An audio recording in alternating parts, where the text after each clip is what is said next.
Perkenalkan, nama saya Franciscus Rinaldi Nahak, mahasiswa Universitas Terbuka, NIM 04856363142, mata kuliah praktik peradilan pidana Universitas Terbuka Kupang. Di sini saya akan membacakan surat tuntutan yang ada pada tugas sesi 7. Surat tuntutan nomor registrasi perkara PDM straight 45 garing 2 Romawi garing 2024 garing PDN garing PN titik BDL Kejaksaan Negeri Bandar Lampung. Identitas terdakwa: nama lengkap Ayam, tempat tanggal lahir Lampung 12 Januari 2001, umur 23 tahun, jenis kelamin laki-laki, pekerjaan mahasiswa Universitas Bumi, prodi Bahasa Sanskerta, alamat Jalan Melati nomor 45 Bandar Lampung, agama Islam, kebangsaan Indonesia.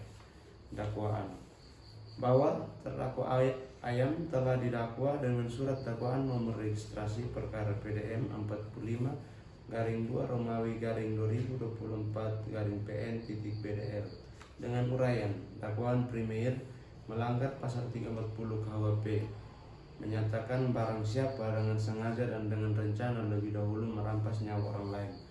Dakwaan subsidiar melanggar pasal 338 KUHP, menyatakan barang siapa dengan sengaja merampas nyawa orang lain. Fakta-fakta yang terungkap di persidangan berdasarkan hasil pemeriksaan di persidangan, baik dari keterangan saksi ahli, terdakwa, alat bukti, surat dan barang bukti, diperoleh fakta hukum sebagai berikut: bahwa benar korban bebek umur 19 tahun ditemukan meninggal dunia di dalam kamar kosnya pada 2 Februari 2024 dengan luka tusukan di leher dan dada. Bahwa benar terdakwa Ayam umur 23 tahun adalah teman dekat korban yang terakhir kali terlihat bersama korban sebelum kejadian. Bahwa benar terdakwa membawa pisau lipat yang sebelumnya telah disimpan di dalam jok sepeda motornya, kemudian digunakan untuk menikam korban secara berulang. Bahwa benar setelah menusuk korban hingga meninggal dunia, terdakwa mengambil barang-barang milik korban berupa laptop, MacBook, dompet, dan ponsel. Bahwa benar terdakwa berupaya menyembunyikan jasad korban dengan cara membungkus menggunakan plastik besar, spray pengawet, dan wewangian agar tidak cepat tercium bau busuk. Bahwa benar terdakwa membunuh korban karena motif iri hati dan faktor ekonomi, serta telah mendapatkan inspirasi dari tayangan film Narcos. Analisis yuridis: pada unsur pasal 340 KUHP, tindak pidana pembunuhan dengan rencana berupa barang siapa berdasarkan kronologi dan pembuktian terbukti, yaitu terdakwa Ayam dengan sengaja berdasarkan kronologi dan pembuktian terbukti, terdakwa uraikan mens rea terdakwa melakukan tindakan dengan sengaja.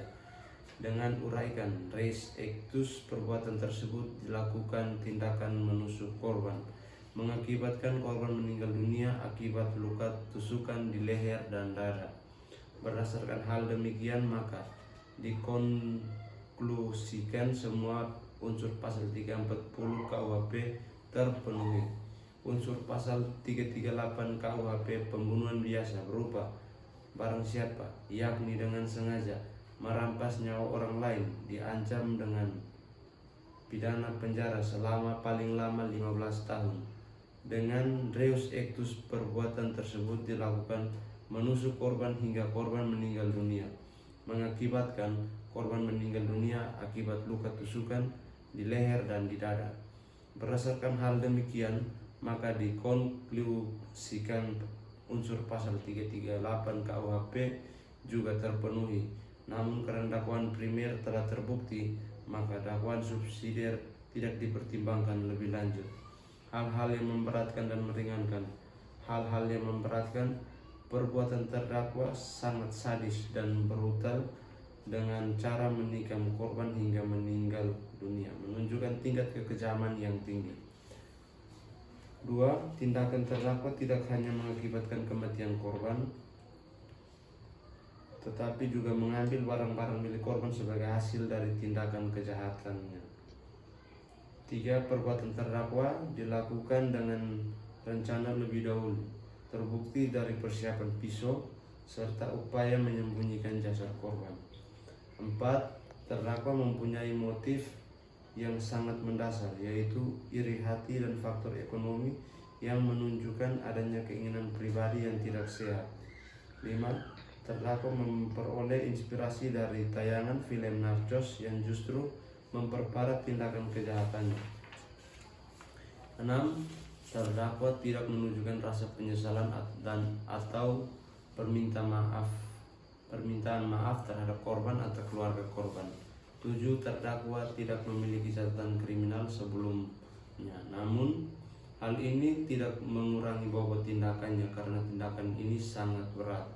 8. Terdakwa memperlihatkan sikap tidak kooperatif selama proses persidangan, terutama dalam memberikan keterangan yang jujur dan transparan. Hal-hal yang meringankan: 1. Terdakwa belum pernah terlibat dalam tindak pidana sebelumnya, sehingga tidak memiliki catatan kriminal. 2.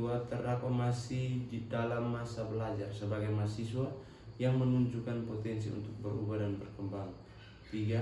Terdakwa belum menikah dan belum memiliki anak, sehingga tindakan kejahatan tidak mengakibatkan dampak sosial yang lebih luas.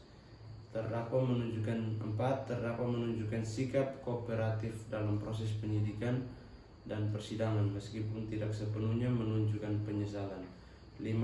Terdakwa memperlihatkan kemampuan untuk memahami kesalahan yang dilakukan meskipun tidak menunjukkan tindakan koreksi yang nyata. 6. Terdakwa tidak menunjukkan tanda-tanda kecanduan narkoba atau alkohol yang dapat memperparah tindakan kejahatannya. 7.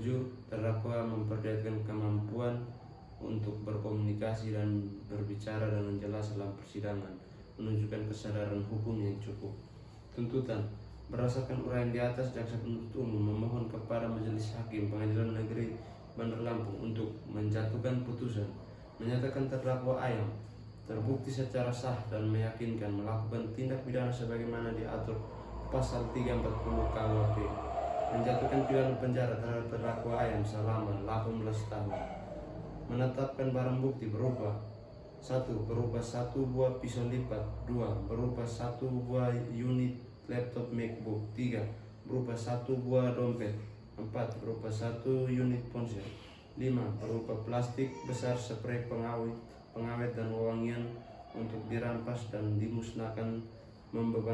Membebankan biaya perkara kepada terdakwa. Penutup: demikian surat tuntutan ini dibuat untuk digunakan sebagaimana mestinya.